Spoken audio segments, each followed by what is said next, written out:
What is up, guys? Welcome to Legacy TCG, back with your daily dose of Edison.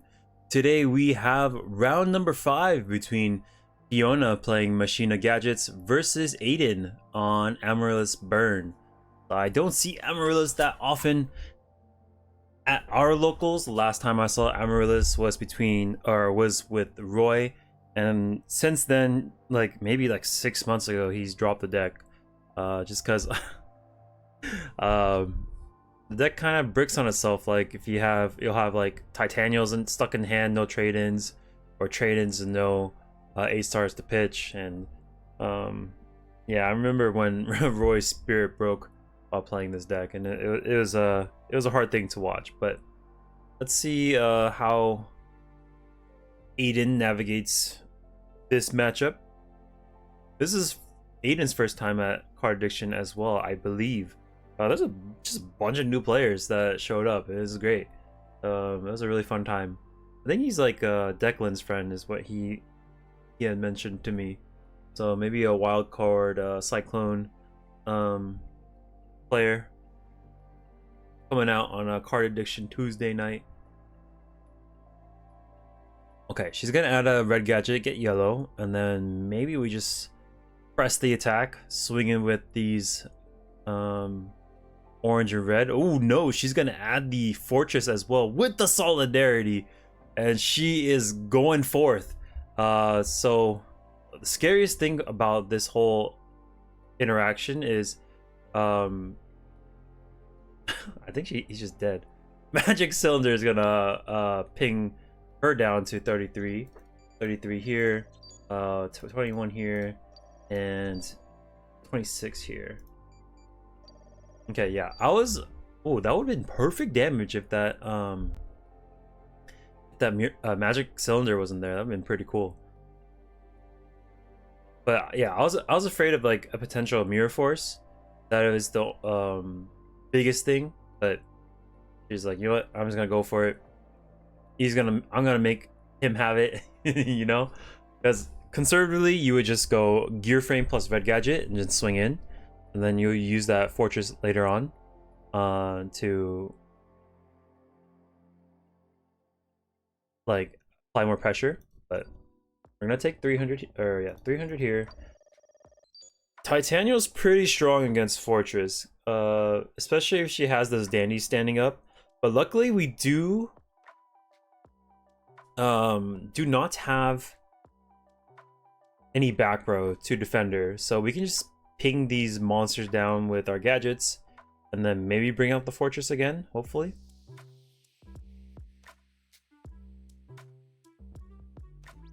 And then yeah, okay, ooh, smashing ground will handle her. So a little bit of missequencing, actually, yeah, slight missequencing. She could have activated smashing ground, Titania would have died, and then she can take down the tokens, because smashing ground, believe it or not, does not target. Same thing as fissure. So Titania requires something to target, and if she had just smashing ground initially, ping down the tokens and then swing with 18, she would got a little bit more damage onto Aiden. But honestly, I don't think she knew that it doesn't target, so that's why she did it main phase 2. But hopefully she can watch this and she'll know for next time that this particular card does not target. Creature Swap is gonna give him the tiniest gadget, and it'll take his monster. Oh yep, she can flip that to attack. Oh, pretty sure you can flip that to attack. Creature Swap, can you change the position? Let's see. He flipped it back down. He's like, no, you can't do that. I was like, can you? Let's see. Creature Swap. Switch controls and switch it.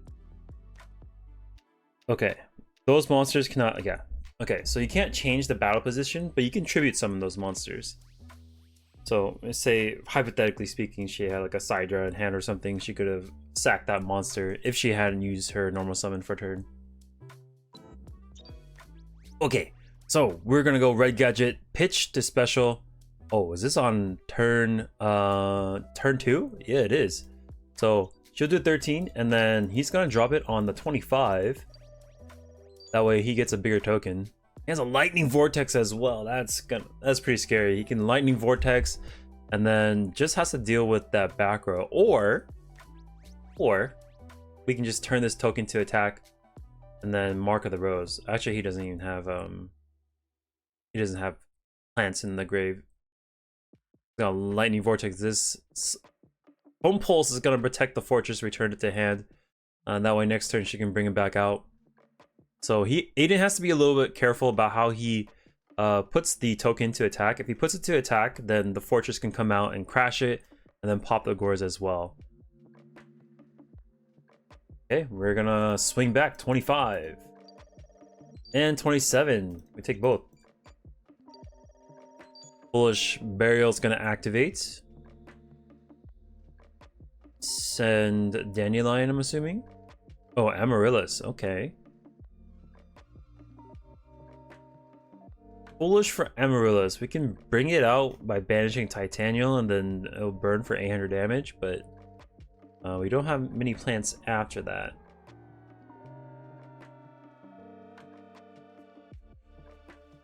And I think he sets a Torrential too, so maybe not summoning the Amaryllis won't be the best. I could be wrong about what the set is. I'm not really sure. It's purple.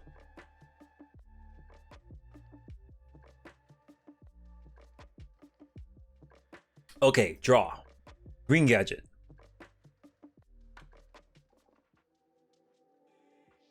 Green gets red. Cool.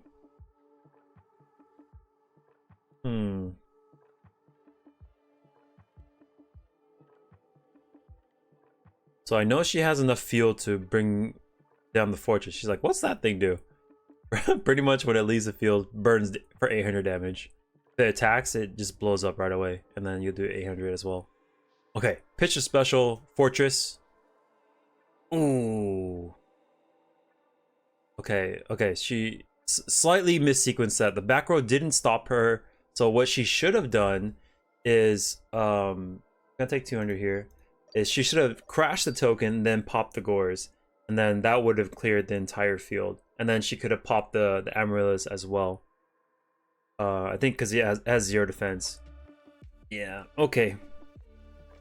I think she realized the mistake right away. She's like, oh, I shouldn't have done that, you know?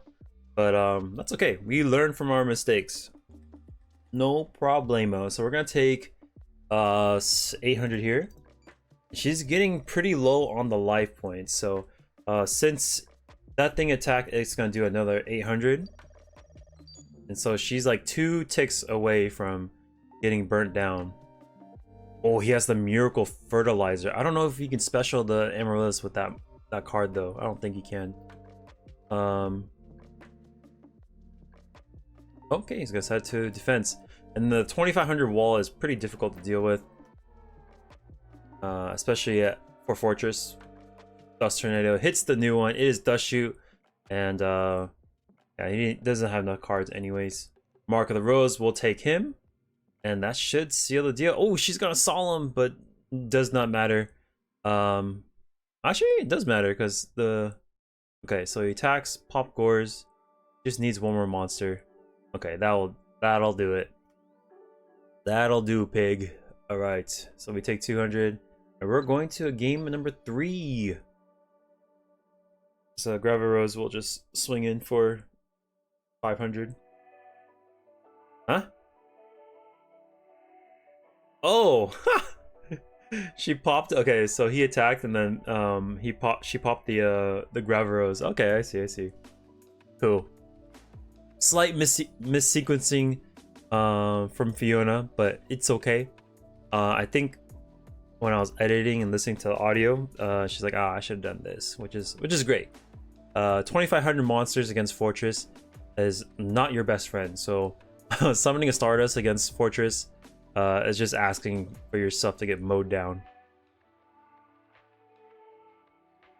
I saw a flash of Mask Restrict in her main deck, so she sided some cards against the plants, which is great. It stops Lone Fire, stops Titanium from tributing.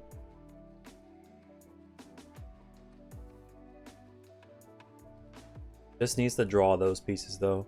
We're gonna go double Loam Fire, Fuel that grave for the Amaryllis in the future, and we'll bring down this Titanium. She summoned Yellow Gadget, no back row to speak of. That's pretty scary. Usually you want to be like, summon Gadget, set 3 with my Starlight Road, or Solemn Judgment, whatever, pass. You know, that's terrifying. But seeing her summon the Yellow Gadget and not setting anything else might be difficult. Oh, Magic Drain, that's pretty cool. I always wanted to play Magic Drain, but every time I sided it, I just never I never drew the card, so I don't have an opinion on it. But right here it works fantastic. Stop the Smashing Ground. Very cool. It just let Magic Drain, it used to be one of those cards I used to play as a kid, so it kind of has like a special place in my heart. But competitively, I don't see it being as effective, even though, like, say hypothetically speaking, you're playing against a Blackwing player, they have like 6 or 7 spells, right? So it should be able to hit stuff, but you know, oh my god. She's pouring on the gas. Okay, so she's gonna each one of these are 33, 6600, so she's gonna attack with Gear Frame, and then limiter removal on the Gear Frame, so that's gonna do 36 800 here.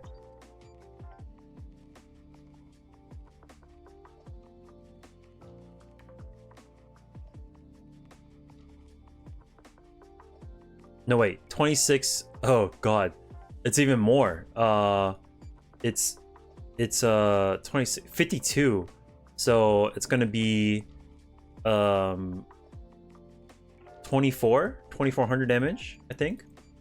Could be wrong. Yeah, it's gonna be 2400 damage minus 28. Yeah, 24.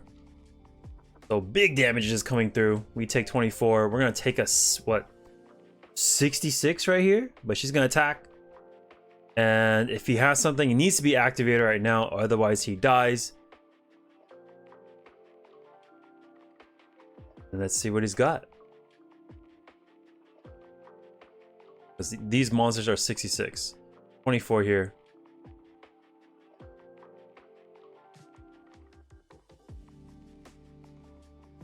Yeah, limited removal is very, very scary. Yeah, that goes down. And she's gonna attack with the Fortress.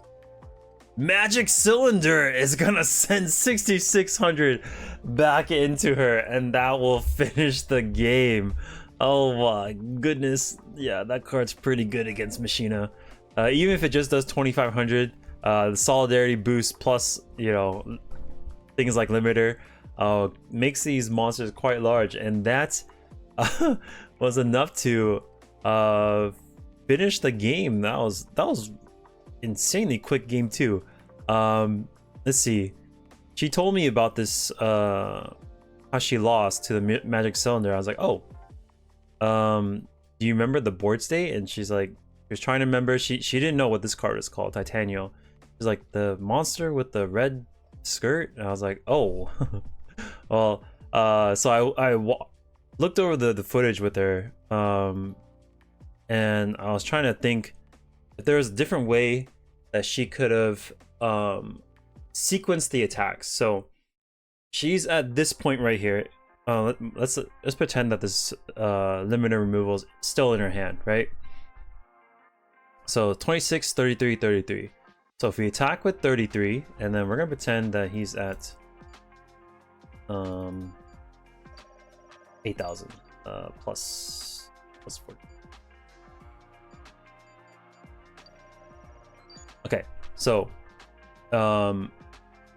what she could have done was attack with Fortress over Titanium, right? So we'll take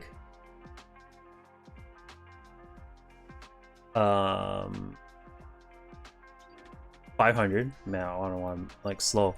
Okay, so Fortress buffed with Solidarity takes down the Titanium. That's 500, right? And then we're gonna do attack with Gear Frame. That's gonna do 26. right? Putting us to 49. And then we'll attack with 33. And then what you can actually do is when you declare attack, if he does nothing on the declaration, you can go damage step, limiter removal, and then that will increase his attack to 66 and wipe out Aiden's life points. So once you get to damage step, then he can't respond with magic cylinder because it's on declaration attack, and at that point it makes it so that that card cannot be activated, and that's how she could have navigated this last portion. But honestly, she didn't know what damage step was, so I explained to her that like there's a step after declaration of attack, which is called damage step. And so like I think the next week I was done with my match, and then I can hear out of like I can hear her saying damage step, and I was like, oh my gosh, they grow up so fast. Like I was so proud. But yeah, definitely if you sequence it like this, and then if he doesn't suspect the limiter removal, he might take the 33 like just straight up, and then hopefully use the cylinder for later. But he most likely he would cylinder on the 33 just to keep his life points at like cushion a little bit higher, but at least the limiter removal will be kept in for the next turn, right? Say she can even set it if she wants, set it, and then he attacks into I don't know, gear frame, U limiter, he goes to 52 and then blows up this stuff. But either way, it made it for a really exciting game 3. This was her first time at locals like ever, which is crazy. She was X1 round 5. Had she won this, she could have got second or third. That would have been pretty insane for a first time. But anyways, if you guys like the videos, make sure to hit that subscribe button for me, and I'll catch you on the next one. Peace.